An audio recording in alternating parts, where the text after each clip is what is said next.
зборуваме за епидемијата на морбили која што е прогласена во Скопје, односно во Радишани. Сепак станува збор за една навистина сериозна тема која што сакаме да отвориме во рамки на нашето утринско дружење во Македонија денес. Вакцинирањето против морбили во Македонија започнало во 1972 година, кога е воведена како редовна заштита за децата од 13 месечна возраст. Во 1987 била воведена ревакцина на 7 годишна возраст само со вакцина за морбили, а во 1997 година била воведена ревакцина со МРП. Недоволно заштитени има од сите генерации. Меѓу нив голем број деца кои воопшто не добиле вакцина. Епидемиолозите коментираа дека се смета оти голем дел од родените пред 1971 година ги прележале овие сипаници и се заштитени. Министерството со здравство излезе со податок дека 15.000 деца од предшколска возраст не се вакцинирани од морбили. Ова е навистина сериозна тема, сериозен проблем на кој што сакаме да му дадеме доволно значење, сепак и вам да ви одговориме на прашањата кои што ве интересираат, а се поврзани со оваа тема. Токму поради тоа и телефонските линии ќе бидат отворени во текот на целиот разговор.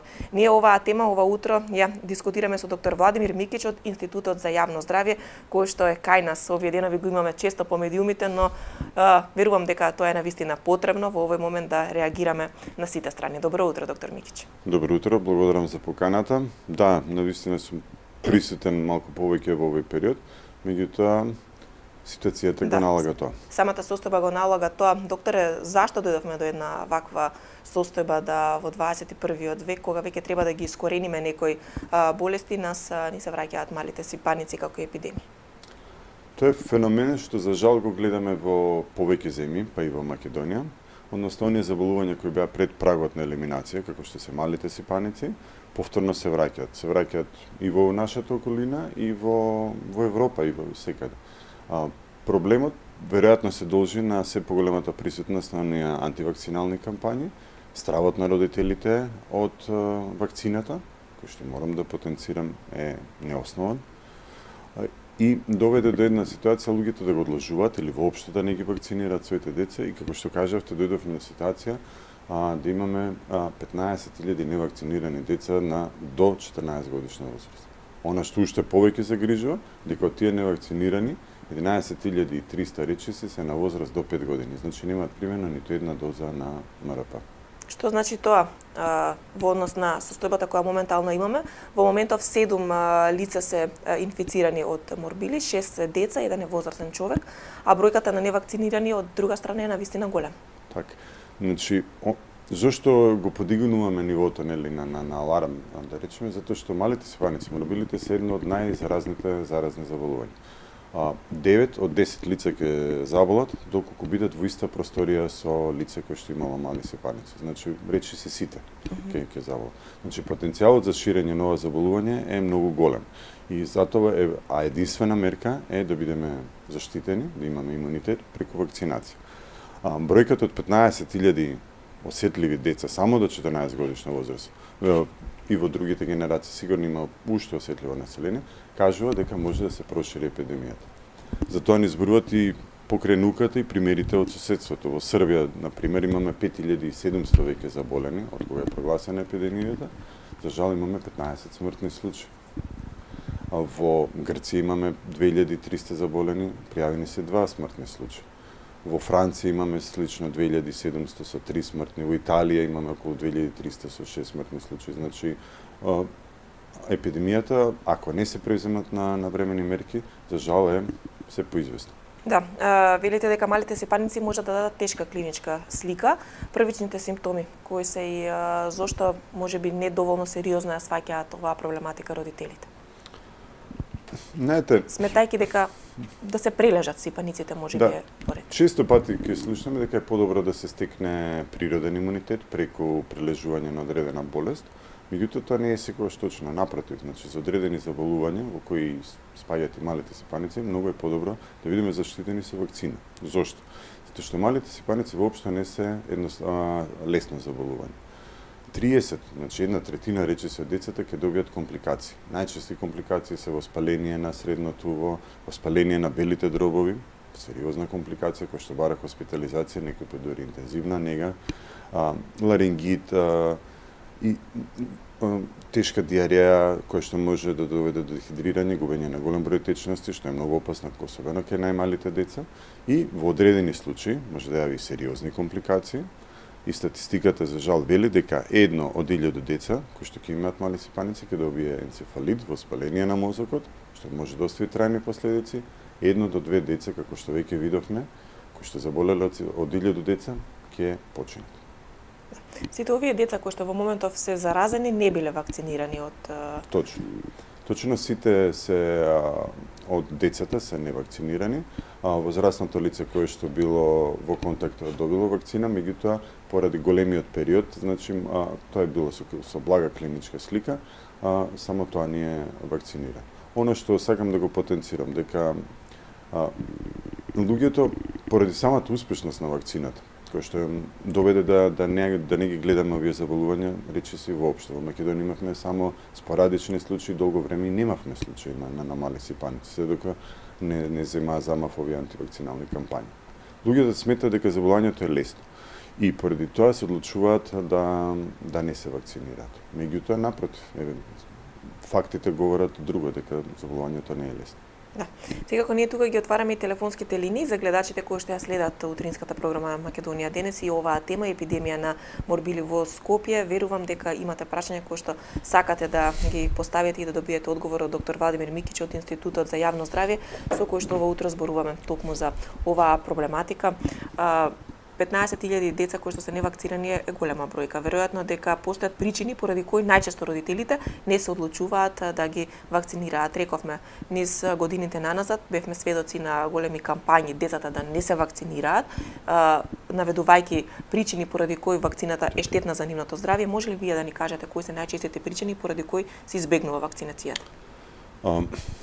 Моја претпоставка, значи не сме правили истражувања, меѓутоа она што го говори искуството и науката е дека најчеста причина поради која што родителите не ги вакцинираат децата воопшто или го избегнуваат вакцинирањето, посебно со оваа вакцина МРП, е стравот од штетните последици од вакцината, кои за жал, мислам по социјалните медиуми се преувеличи.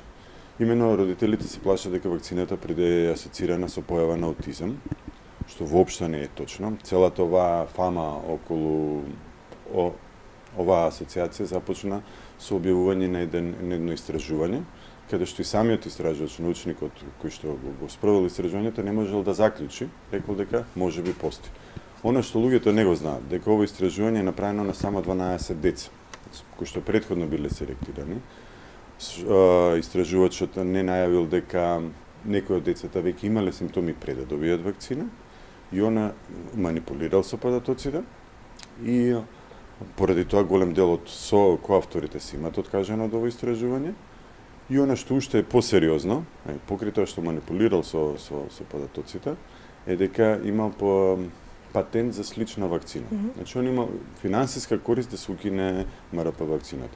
Значи, меѓутоа, од кога ова веќе искочи во јавност, луѓето зема премногу замав, се проширени низ медиуми, низ социјални мрежи, потоа се направија наистина многу истражувања, кои што пробуваат да најдат било каква асоциација меѓу вакцината и аутизмот, и тоа не било постигнато. Значи нема никаква разлика во стапката на аутизам помеѓу вакцинирани и невакцинирани деца. И тоа се факти, тоа се бројки. Значи, се зборуваше за тиомерсалот. Тој веќе не се употребува вакцината, а се уште се зборува. И по престанокот на употреба на тиомерсалот не гледаме пад на аутизмот во кај децата, што значи дека нема никаква асоциација. Меѓутоа сето тоа е исклучено можеби малце вон контрола, луѓето се плашат, за жал некои од здравствените работници пропагираат задочното вакцинирање да се одложи, што доведе до ситуација да имаме невакцинирани деца. И веќе имаме гледач на линија, кому ќе му дадеме предност. Добро утро. Да. Повелете во програма сте? Ве молам, едно прашање имам за докторот. Баба сум на внуче кое што нема полни 3 години, а е алергично на јајца.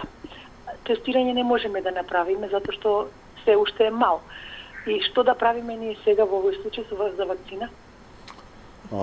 Вака, значи, точно луѓето се плашат во однос на алергијата, треба да бидете повнимателни. Меѓутоа, доколку тоа не е тешка анафилактичка реакција од употреба на јајцето, Значи, вакцините денес се толку прочистени што просто има трагови од антигени на јајца. Значи, не е апсолутна контраиндикација. Треба да се советуваат со својот лекар и да примат вакцина. Во секој случај може да педијатарот да ги упати и до детската клиника, каде што сега ќе им биде објаснето и ќе им биде дадена вакцина. Меѓутоа, дури во самиот вакцинален пункт ќе проценат ситуацијата и ќе им дадат добар совет.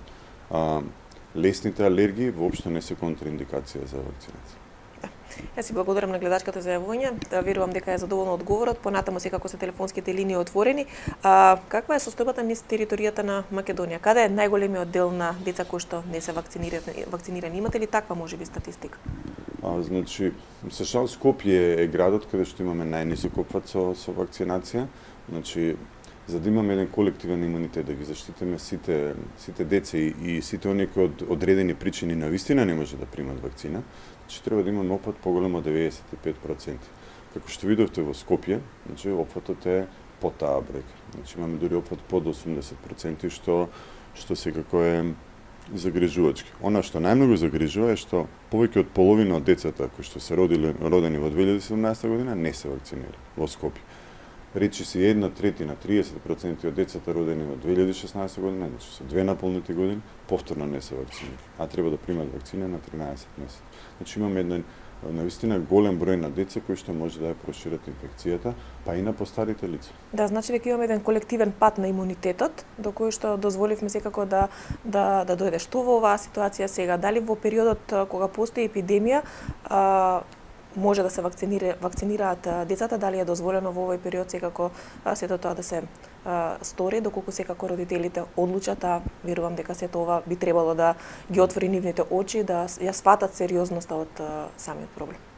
Значи, апсолутно и во време на епидемија единствена контра или противепидемиска мерка е вакцинацијата.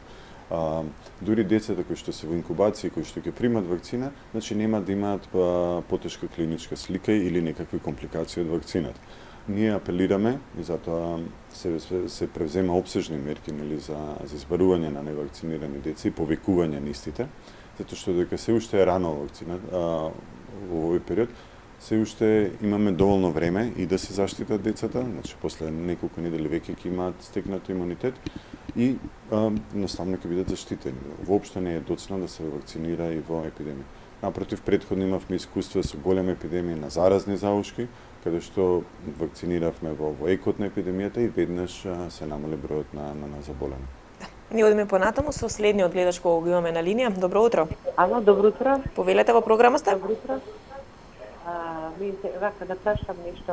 Внукот ми е 4 години и не е вакциниран. А до која возраст треба да се вакцинираат и дали е касно? И дали кај што се лечат, само или во државна или кај што се лечат по својата амбуланта треба да примат? А внуката ми е друга година и повеќе ми интересира дали е многу касно, 4 години има внукот. 5 години ќе прави сега, исто не е вакциниран. Ви благодариме. До која возраст треба да примат?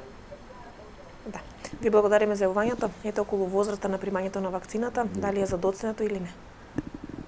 Значи, иако е задоцнето, не е доцна. Значи, календарот за имунизација во Македонија кажува дека првата доза на вакцина треба да се прими на 13 месечна возраст, а втората доза на 6 годишна возраст. Меѓутоа, секое дете кое што е до возраст од 14 години треба да ги прими двете дози. Тоа значи во било кое време, и на 10 и на 11 години, доколку се утврди дека нема примено вакцина и не е заштитена, ќе прими 2 дози на вакцина со растојание од најмалку 1 месец помеѓу двете дози. Значи, најмалото дете ќе се прими вакцина и после на 6 години ќе прими редовна ревакцина која ќе тргне во прво деление на училиште. Да, очигледно дека во овој период потребни се повеќе пунктови и места каде што децата ќе се вакцинираат, како го регулирате сето тоа во овој период на епидемија од страна на Министерството за здравство и Институтот за јавно здравје? Во принцип, значи децата до 14 годишна возраст се вакцинираат исклучиво во вакциналните пунктови, кои што се доволно да го покријат изголемениот одзив во градот. А возрастните кои што сакаат да го проверат или кои што се невакцинирани, а се од општината Бутел, односно Радишани, каде што е прогласена епидемија, може својот вакцинален статус да го проверат во својот пункт и да се вакцинираат во Центарот за јавно здравје во Скопје. Да. Вакцинацијата е бесплатна за сите.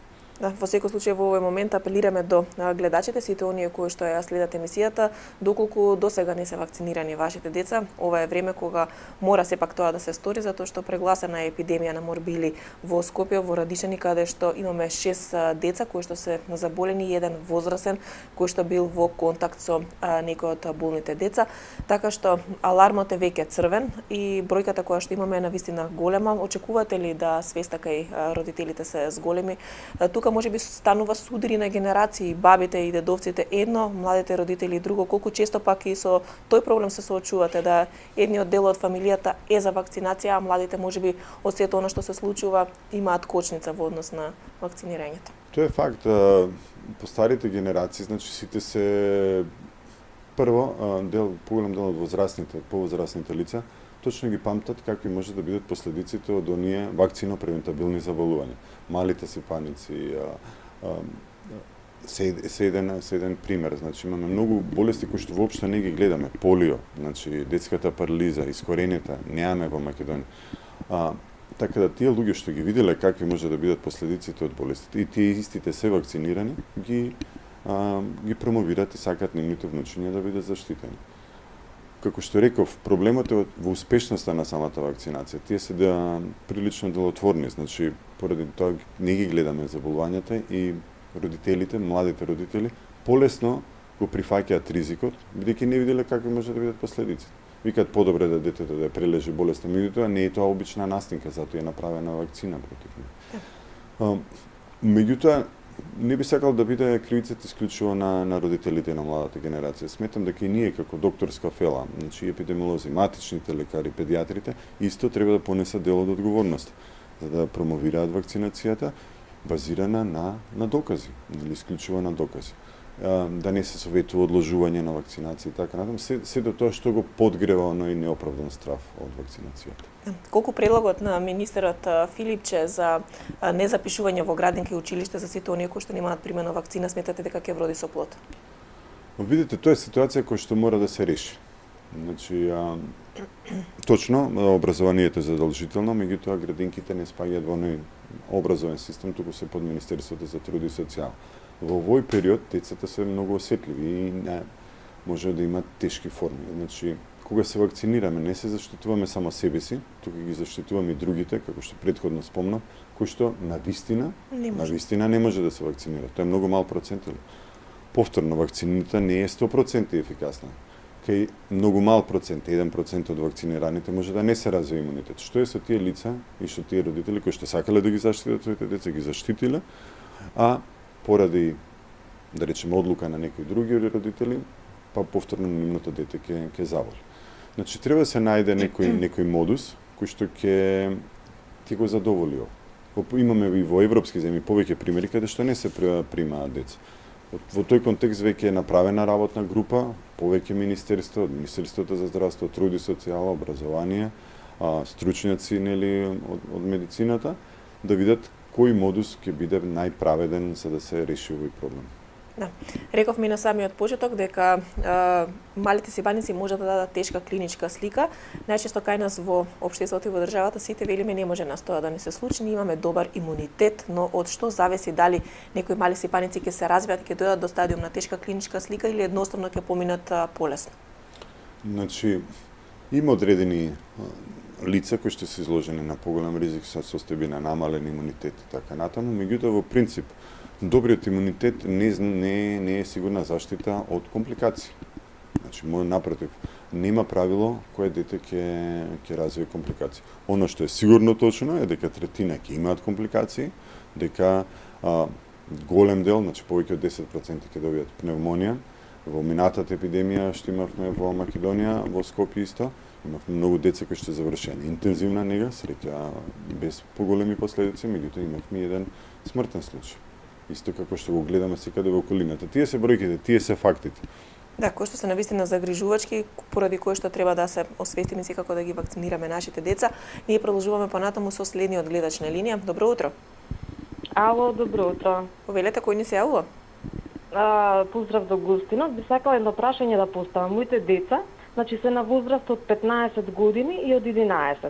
тие се вакцинирани за морбили, меѓутоа за варичела, за другава сипаница, се уште немаат прележано. Меѓутоа биле многу често пати во контакт со деца заболени од варичела, а се уште ги немаат прележано. Па дали има некаков ризик за понатаму, ме интересира.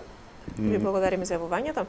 Значи, во однос на варичелата или овчите сипаници, можно е децата и да прележале ако биле во контакт со заболени деца, бидејќи ке голем дел од случаите варичелата може да иде со нетипична клиничка слика, како блага настинка, без некој изразен осип или воопшто да нема клиничка слика. Меѓутоа, за да бидете сигурни, може да побарате да видите дали вашите деца имаат антитела против ова заболување, што значи дека го прележале. Тоа може да го направите во Институтот за јавно здравје во лабораторијата за вирусологија да се одреди статусот. Меѓутоа, во принцип, можно е да заболат, меѓутоа, ви кажав, често пати може да прележат болеста без да има типична клиничка слика. Се надам дека гледачката е задоволна од одговорот. Отпорот кај родителите и покрај моменталната епидемија се уште постои. Верувам дека ќе биде тешко да се надминат овие години на кампања која што е вршена медиумски во секој поглед, но пред секако да дадеме малце одговори кон овој отпор кој што го имаат родителите, ќе остапиме простор на гледачите, веќе имаме двајца на линија. Добро утро. Ало, Повелете, во програма сте? Ало, ме интересира дали ако прими вакцина не мора да прележи или полесно ќе прележи ако ја прими вакцината. Ви благодариме за јавувањето и за прашањето. Го вклучуваме следниот гледач, па ќе одговориме и на вашето прашање. Добро утро. Дали се слушаме со следниот гледач? Да, се слушам. Повелете. Се јавувам од Битола. Имаме 10 годишно девојче. Девојчето е вакцинирано, али ревакцинацијата не има добиено. Дали може накнадно да се добие таа? Ви благодариме и вам за јавувањето, докторе. Благодарам за прашањата. Значи, во однос на првото прашање, кој добро го разбрав, дали ако детето се вакцинира, повторно може да ја прележи болест. Малце ја спомнав оваа тема и претходно. Во принцип, една од поефикасните вакцини е вакцината против мале сипаници. Дава голема степен на заштита. После првата доза, повеќе од 90% од вакцинираните ќе развијат имунитет, а после втората доза и оние 90% и од оние што не развиле имунитет, значи најголем дел ќе стекнат имунитет. Помалку од 1% од децата може да не развијат имунитет, бидејќи човекот е различно реагира на секој антиген. Постои минимална шанса и во вакцинирано дете да се разболи. Она што треба да се потенцира, значи тоа е помалку од 1 на 100. Она што треба да се потенцира, бидејќи веќе били изложени на антиген во вакцината, значи на агенсот, нивната клиничка слика ќе биде многу полесна и шансите за компликации се минимални. Тоа го гледаме кај постарите лица кои што биле вакцинирани, а поради слабење на имунитетот после 30 на 40 години може да добијат мали сипаници, меѓутоа нивната клиничка слика е многу блага. Во однос на второто прашање, секако до 14 години не е доцна да се вакцинира повторно, односно да прими ревакцината вашето дете, тоа можете да го направите во најблискиот пункт за училишна вакцинација во Битола. Да. Останавме кај отпорот од родителите. Вам ви следува навистина тешка борба да го надминете овој отпор кој што е веќе всаден во свеста на родителите против вакцинирањето и сепак да создадеме една нова слика каде што поголемиот дел од децата навремено ќе ги примат овие вакцини за да не доаѓаме во вакви состојби повторно, мислејќи дека иако имало во Србија, иако имало во соседните земји, нас ќе не одмине проблемот на епидемија. Еве не стигна. Така не стигна, значи во Албанија го имаме проблемот, во Бугарија го имавме во претходните неколку години, во Грција и во Србија и во Албанија, кој што кажа, веќе е актуелен проблем, имаме голем број на епидемии, починати деца. Во 21 век за едно заболување кој што се превенира со една безбедна вакцина, ова е просто парадокс, недопустливо. Мислам, недопустливо однос на свест. Затоа како здравствени работници имаме голема одговорност да ги дадеме фактите. Значи, да ги дадеме фактите, а родителите да донесат правилна одлука базирана, информирана одлука базирана на факти, не само на гласи. Да ги видат и едната и другата страна, па да видат кои се поуверливи податоци. Доктор, јас ви благодарам што утрева бевте во Македонија денес да малку поразговараме за оваа тема. Верувам дека утринава оние кои што беа на телевизија 24 ја следа емисијата ја сватија сериозноста на проблемот и фактите кои што ви ги кажавте во однос на тоа што се може да доведе од оваа епидемија и од ненавременото вакцинирање на децата.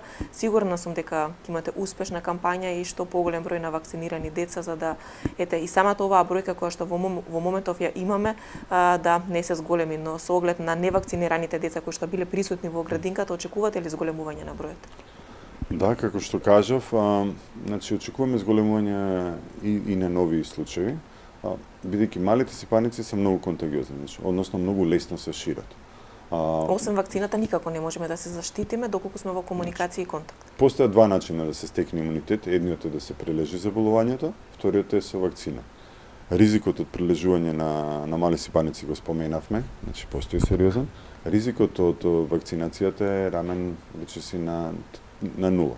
Значи родители пак ќе потенцирам, не треба да се плашат од вакцината. Вакцината може да предизвика локални реакции, значи болка на местото на убодот, бидејќи се става пак жива, атенуирана, значи ослабнат вирус се добива детето. Може да имаме локална реакција, значи покачување на температура, благ осип, меѓутоа нема да ги имаме оние компликации. И ова што го зборам исклучително ретко се јава. Имајќи го во тоа во предвид, ако не ги вакцинираат децата родителите на време, очекуваме да се зголеми бројот значително. Јас ви благодарам и ви посакувам многу успех во надминувањето на овој проблем кој што го имаме кон крајот на годината. Ете, ја завршуваме на еден неубав начин 2018 година поради несовесноста која што како народ веројатно имаме во однос на овој проблем и сигурна сум дека за жал една ваква ситуација ќе не покрене сите да размислуваме за значењето од вакцинацијата. Вакцините сепак се измислени за да се отстранат тие болести, дел од нив веќе не се појавуваат, малите сипаници како нешто што досега не сме требале воопшто да го имаме, повторно ни тропаат на врата. Борбата е пред нас, верувам дека заеднички со сите сили, со Министерството за здравство и со сите институции кои што се вклучени ќе го надминете овој проблем и ќе немаме вакви проблеми во годината која што доаѓа. Ви благодарам на поканата уште еднаш, на навистина сериозна тема и јас како вас го исто се надевам дека ќе го надминеме проблемот, дека заедно ние како медицинската фела и родителите ќе ги донесеме правилните одлуки. Да, ви благодарам за гостувањето, ви посакувам се најдобро во 2019 година.